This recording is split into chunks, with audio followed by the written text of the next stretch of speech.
എല്ലാവർക്കും നമസ്കാരം. മീനു ടോക്കീസിൻ്റെ പുതിയൊരു വീഡിയോയിലേക്ക് സ്വാഗതം. റെയിൽവേയിൽ ജോലി ആഗ്രഹിക്കുന്നവർക്കായിട്ട് ഇപ്പോൾ railway recruitment board RRB assistant loco pilot ALP തസ്തികയിലേക്കുള്ള നോട്ടിഫിക്കേഷൻ കൊണ്ടുവന്നിട്ടുണ്ട്. താല്പര്യമുള്ളവർക്ക് ഓൺലൈനായിട്ട് അപ്ലൈ ചെയ്യാവുന്നതാണ്. നല്ല ശമ്പളത്തിലാണ് ജോലി അവസരം.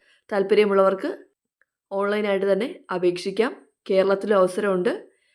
എങ്ങനെയാണ് അപ്ലൈ ചെയ്യേണ്ടതെന്നും ഡീറ്റെയിൽസും ഒക്കെ നോക്കാം. ഡെയിലി ഇതുപോലുള്ള ജോബ് വേക്കൻസികൾ അറിയാനായി ഇപ്പോൾ തന്നെ ഈ ചാനൽ മറക്കാതെ സബ്സ്ക്രൈബ് ചെയ്യുക. ഗവൺമെൻറ് ഓഫ് ഇന്ത്യക്ക് കീഴിൽ മിനിസ്ട്രി ഓഫ് റെയിൽവേസ് RRB ആണ് ഇപ്പോൾ അപേക്ഷ വിളിച്ചിട്ടുള്ളത്. Assistant loco pilot ALP recruitment ആണ്. അപ്ലൈ ചെയ്യേണ്ടത് ഓൺലൈനായിട്ടാണ്. അപ്ലൈ ചെയ്യേണ്ട അവസാന തീയതി ജൂൺ 14 ആണ്. തസ്തികയുടെ പേര് ALP ആണ്. പേ ലെവൽ 2. ശമ്പളം 19,900 ആണ് തുടക്ക ശമ്പളം വരുന്നത്. പ്രായപരിധി 18 മുതൽ 30 വരെയാണ്. കൂടാതെ പ്രായത്തിൽ ഇളവുണ്ട്. ആകെ വേക്കൻസി 11,127 വേക്കൻസിയിലേക്കാണ് അപേക്ഷ വിളിച്ചിട്ടുള്ളത്. ഇതിലേക്ക് അപ്ലൈ ചെയ്യുമ്പോഴത്തേക്കും നിങ്ങൾ ഫുള്ളി ക്വാളിഫൈഡ് ആയിരിക്കണം. ഫൈനൽ റിസൾട്ടൊക്കെ വെയിറ്റ് ചെയ്തിരിക്കുന്നവർക്കൊന്നും അപ്ലൈ ചെയ്യാനായിട്ട് കഴിയത്തില്ല. ഒരാൾക്ക് ഒരു RRBയിലേക്ക് മാത്രമാണ് അപ്ലൈ ചെയ്യാനായിട്ട് കഴിയുന്നത്. നിങ്ങൾ SC, ST, OBC, EWS, EBS സ്റ്റാറ്റസൊക്കെ ഉള്ള കാറ്റഗറി ആണെന്നുണ്ടെങ്കിൽ, റിസർവേഷൻ ക്ലെയിം ചെയ്യുന്നുണ്ടെങ്കിൽ കൃത്യമായിട്ടുള്ള സർട്ടിഫിക്കറ്റുകൾ പ്രൊഡ്യൂസ് ചെയ്യേണ്ടതാണ്. അതുപോലെ തന്നെ കാൻഡിഡേറ്റ്സ് മെഡിക്കലി ഫിറ്റ് ആയിരിക്കണം. അതുപോലെ തന്നെ ആപ്ലിക്കൻസിന് വാലിഡ് ആയിട്ടുള്ള ഇമെയിൽ ID, മൊബൈൽ നമ്പർ എന്നിവ ഉണ്ടായിരിക്കണം. സെലക്ഷൻ്റെ ഭാഗമായിട്ട് എക്സാം ഉണ്ടായിരിക്കും. അപ്പോൾ പ്രായപരിധി വരുന്നത് 18 മുതൽ 30 വരെയാണ്. ഇത് കൂടാതെ SC, ST ആണെങ്കിൽ 35 വയസ്സ് വരെയും OBC ആണെങ്കിൽ 33 വയസ്സ് വരെയുള്ളവർക്കും അപേക്ഷിക്കാം. അതുപോലെ തന്നെ എക്സ് സർവീസ്മെൻ കാറ്റഗറിക്കും പ്രായത്തിൽ ഇളവുണ്ട്. ഡേറ്റ് ഓഫ് ബർത്ത് വരുന്നത് unreserved OBC, creamy layer and EWS category ആണെങ്കിൽ കാൻഡിഡേറ്റ്സ് 2/7/1996 ശേഷം ജനിച്ചവരായിരിക്കണം. OBC നോൺ ക്രിമിലിയർ ആണെങ്കിൽ 2/7/1993 ശേഷം ജനിച്ചവരായിരിക്കണം. SC, ST ആണെങ്കിൽ 2/7/1991 ശേഷം ജനിച്ചവരായിരിക്കണം. അതുപോലെ തന്നെ ലോവർ ലിമിറ്റ് വരുന്നത് 1/7/2008 ആണ്. അപ്പോൾ 1/7/2008 ജനിച്ചവർക്കുമാണ് അപ്ലൈ ചെയ്യാനായിട്ട് കഴിയുന്നത്. സെലക്ഷൻ്റെ ഭാഗമായിട്ട് എക്സാം ഉണ്ട്. അപ്പോൾ എക്സാമിനേഷൻ ഫീസ് ഉണ്ടായിരിക്കും. അപ്പോൾ എക്സാം ഫീസ് വരുന്നത് SC, ST, ex servicemen, female, transgender കാറ്റഗറിയൊക്കെ ആണെങ്കിൽ, അതുപോലെ തന്നെ EBC കാറ്റഗറി ആണെങ്കിൽ 250 രൂപയാണ് നിങ്ങൾക്ക് എക്സാം ഫീസ് വരുന്നത്.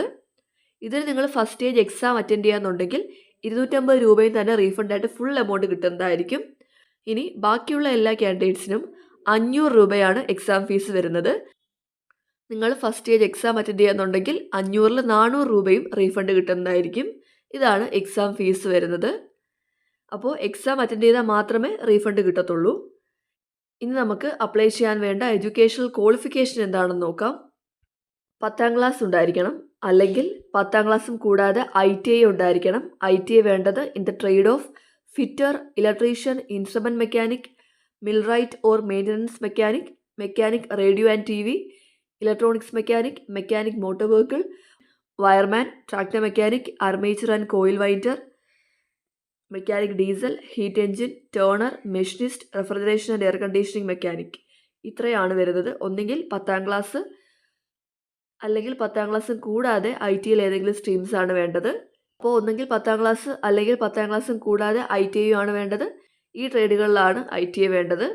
ഇനി ഈ ക്വാളിഫിക്കേഷൻ അല്ലെങ്കിൽ 10ാം ക്ലാസ്സും കൂടാതെ മേളിൽ പറഞ്ഞ ട്രേഡുകളിൽ അപ്രന്റീഷിപ്പ് ചെയ്തിട്ടുള്ളവർക്കും അപ്ലൈ ചെയ്യാവുന്നതാണ്.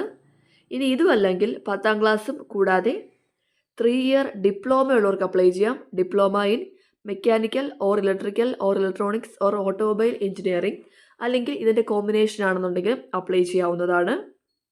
നിങ്ങൾക്ക് ഡിപ്ലോമ ഇൻ എഞ്ചിനീയറിംഗിന് പകരം മേളിൽ പറഞ്ഞ സ്ട്രീമുകളിലൊക്കെ ഡിഗ്രി ഇൻ എഞ്ചിനീയറിംഗ് ആണെങ്കിലും അക്സെപ്റ്റ് ചെയ്യുന്നതായിരിക്കും. അപ്പോൾ ഇതാണ് ക്വാളിഫിക്കേഷൻ വരുന്നത്. 10ാം ക്ലാസ് അല്ലെങ്കിൽ ITI, 10ാം ക്ലാസ് അല്ലെങ്കിൽ അപ്രന്റീഷിപ്പ് സർട്ടിഫിക്കറ്റ് ഉണ്ടായിരിക്കണം. അല്ലെങ്കിൽ 10ാം ക്ലാസ് അല്ലെങ്കിൽ കൂടാതെ 3 ഇയർ ഡിപ്ലോമയാണ് വേണ്ടത്. ഈ ക്വാളിഫിക്കേഷൻസ് ഉള്ളവർക്ക് അപ്ലൈ ചെയ്യാവുന്നതാണ്. ഇതാണ് ക്വാളിഫിക്കേഷൻ വരുന്നത്. ഇനി നമ്മൾ വേക്കൻസി നോക്കുകയാണെങ്കിൽ വിവിധ സോണുകളിൽ വേക്കൻസി വരുന്നുണ്ട്. അഹമ്മദാബാദ്, അജ്മീർ, പ്രയാഗ്രാജ് തുടങ്ങി വിവിധ സോണുകളിലാണ് വേക്കൻസി ഉള്ളത്. കേരളത്തിൽ നമുക്ക് തിരുവനന്തപുരം സോണിൽ വേക്കൻസി ഉണ്ട്. സദേൺ റെയിൽവേയുടെ കീഴിൽ തിരുവനന്തപുരത്താണ് ടോട്ടൽ 64 വേക്കൻസിയാണുള്ളത്. Unreserved 28, SC 8, ST 5, OBC 22, EWS 1, അങ്ങനെയാണ് 64 വേക്കൻസി വരുന്നത്. എക്സ് സർവീസ്മെന് 7 വേക്കൻസി ഉണ്ട്. ഇതിൽ നിങ്ങൾക്ക് ഏത് സോണിലേക്ക് വേണമെങ്കിലും അപ്ലൈ ചെയ്യാവുന്നതുമാണ്. അപ്പോൾ നേരത്തെ നമ്മൾ എക്സാം അറ്റൻഡ് ചെയ്യാന്നുണ്ടെങ്കിൽ എക്സാം ഫീസ് റീഫണ്ട് കിട്ടുന്ന കാര്യം പറഞ്ഞായിരുന്നു. റീഫണ്ട് കിട്ടാൻ വേണ്ടിയിട്ട് നിങ്ങൾ കൃത്യമായിട്ടുള്ള അക്കൗണ്ട് ഡീറ്റെയിൽസ് ഒക്കെ എൻ്റർ ചെയ്ത് കൊടുക്കേണ്ടതാണ്. ഇനി എങ്ങനെയാണ് സെലക്ട് ചെയ്യുന്നതെന്ന് നോക്കാം. നിങ്ങൾക്ക് ഏതെങ്കിലും ഒരു RRBയിലേക്കാണ് അപ്ലൈ ചെയ്യാനായിട്ട് കഴിയുന്നത്. സെലക്ഷൻ്റെ ഭാഗമായിട്ട് first stage computer based test ഉണ്ടായിരിക്കും. സെക്കൻഡ് സ്റ്റേജ് CBT ഉണ്ട്. പിന്നെ കമ്പ്യൂട്ടർ ബേസ്ഡ് ആപ്റ്റിറ്റ്യൂഡ് ടെസ്റ്റ് ഉണ്ട്. ഡോക്യുമെൻറ്റ് വെരിഫിക്കേഷൻ ഉണ്ട്. ഫൈനലി മെഡിക്കൽ എക്സാമിനേഷൻ ഉണ്ട്. ഇങ്ങനെയാണ് സ്റ്റേജസ് വരുന്നത്. ഫസ്റ്റ് സ്റ്റേജ് കമ്പ്യൂട്ടർ ബേസ്ഡ് എക്സാമിൽ എന്തൊക്കെയാണെന്ന് നോക്കാം. 60 മിനിറ്റുള്ള എക്സാം ആയിരിക്കും. ഇവിടെ നിങ്ങൾക്ക് 75 മാർക്കിനാണ് എക്സാം വരുന്നത്. നെഗറ്റീവ് മാർക്കുണ്ട്. സബ്ജക്ട്സ് എന്തൊക്കെയാണെന്ന് നോക്കുകയാണെങ്കിൽ maths, mental ability, general science ആണ് സിലബസ് കൊടുത്തിട്ടുണ്ട്. സെക്കൻഡ് സ്റ്റേജ് എക്സാമിൽ വരുമ്പോഴത്തേക്കും ഇവിടെ വരുന്നത് part A and part B ആയിട്ടാണ് വരുന്നത്. പാർട്ട് Aയിൽ സിലബസ് വരുന്നത് maths, general intelligence and reasoning, basic science and engineering ആണ്. അവിടെയും സിലബസ് കൊടുത്തിട്ടുണ്ട്. പാർട്ട് Bയിൽ വരുന്നത് നിങ്ങളുടെ അതാത് ട്രേഡ് ബേസ് ചെയ്തിട്ടുള്ള സബ്ജക്ട്സ് ആയിരിക്കും പാർട്ട് Bയിൽ വരുന്നത്. പിന്നെ കമ്പ്യൂട്ടർ ബേസ്ഡ് ആപ്റ്റ്യൂഡ് ടെസ്റ്റ് ഉണ്ട്. അത് കഴിഞ്ഞ് നിങ്ങളുടെ ഡോക്യുമെൻറ്റ്സ് എല്ലാം വെരിഫൈ ചെയ്യും. ഡോക്യുമെൻറ്റ് വെരിഫിക്കേഷൻ ഉണ്ട്. അത് കഴിഞ്ഞാണ് മെഡിക്കൽ എക്സാമിനേഷനൊക്കെ വരുന്നത്. ഇങ്ങനെയാണ് നിങ്ങളുടെ സ്റ്റേജ് റിക്രൂട്ട്മെൻറ്റ് പ്രോസസ് സ്റ്റേജുകൾ വരുന്നത്. ഇനി എങ്ങനെയാണ് അപ്ലൈ ചെയ്യേണ്ടതെന്ന് നോക്കാം. നിങ്ങൾ അപ്ലൈ ചെയ്യേണ്ടത് RRBയുടെ വെബ്സൈറ്റിലാണ്. അപ്ലൈ ചെയ്യുന്ന കാൻഡിഡേറ്റ്സിന് വാലിഡായിട്ട് ഇമെയിൽ ID മൊബൈൽ നമ്പരും ഉണ്ടായിരിക്കണം. നമുക്ക് ഏതൊക്കെയാണ് വെബ്സൈറ്റ് വരുന്നതെന്ന് നോക്കാം. ഇതാണ് RRBയുടെ വെബ്സൈറ്റ്സ് വരുന്നത്. നിങ്ങൾക്ക് ഏത് സോണിലേക്കാണോ അപ്ലൈ ചെയ്യേണ്ടത് ആ സൈറ്റിൽ അപ്ലൈ ചെയ്യാവുന്നതാണ്.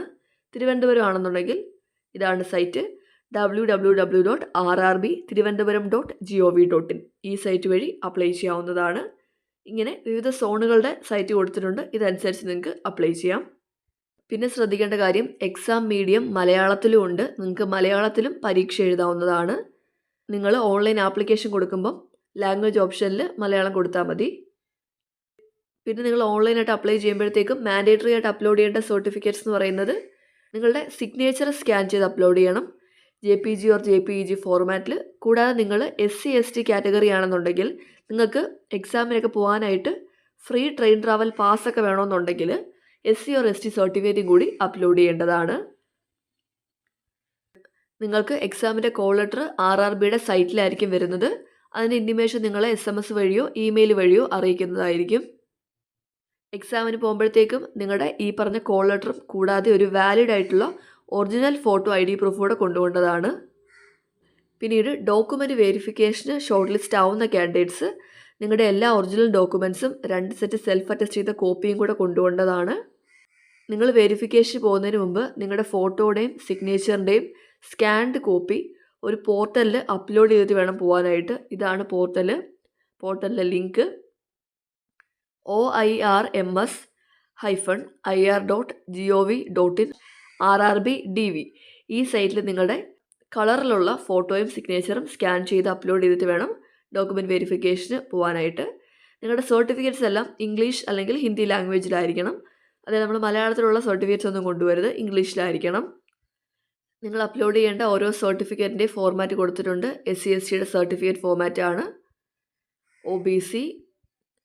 OBC NCLൻ്റെ EWS സർട്ടിഫിക്കറ്റ്. ഈ ഫോർമാറ്റിലാണ് ഓരോ സർട്ടിഫിക്കറ്റ്സ് നിങ്ങൾ